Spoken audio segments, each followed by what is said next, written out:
Let's now talk about the chain rule a little bit more formally than what we've done before. So here it is, Theorem 3.5.2, the chain rule. Let's read it together. If G is differentiable at point X and F is differentiable at the point G of X, then the composition f of G is differentiable at the point X.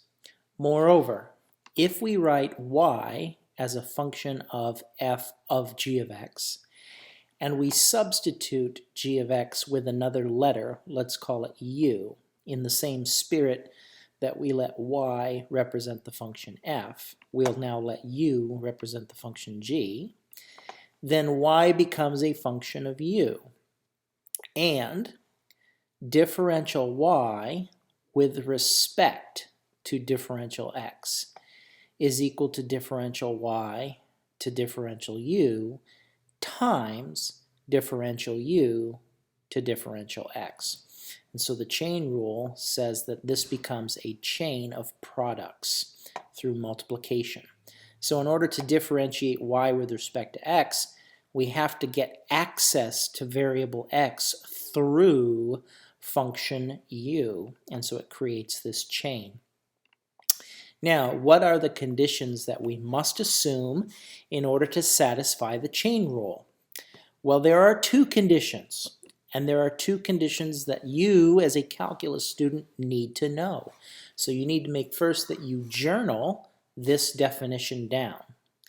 Okay, let's talk about the two conditions that you need to know. Number one, you need to know that G is differentiable at the point X. That's a condition that must be satisfied, or else the chain rule will not work.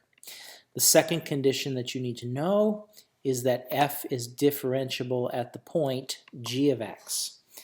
If we have those two conditions, then, and only then, can the chain rule be used? Can it be satisfied? Let's look at a quick example.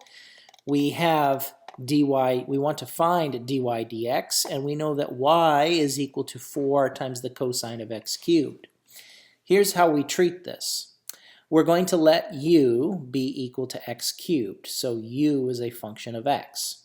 Therefore, this becomes y is equal to 4 times cosine u. So by the chain rule, dy dx is equal to dy du times du dx. What is d du of 4 times cosine u? Well, it's negative 4 times sine u. What is d dx of x cubed? Well, it's 3x squared. And now we can bring this back together in the product. We can replace the function u again with x cubed, and by finishing the product, we now have negative 12x squared times sine of x cubed. So make sure that you know the two conditions. G is differentiable at the point X, and F is differentiable at the point G. Journal this entire definition, okay? And make sure you understand those conditions.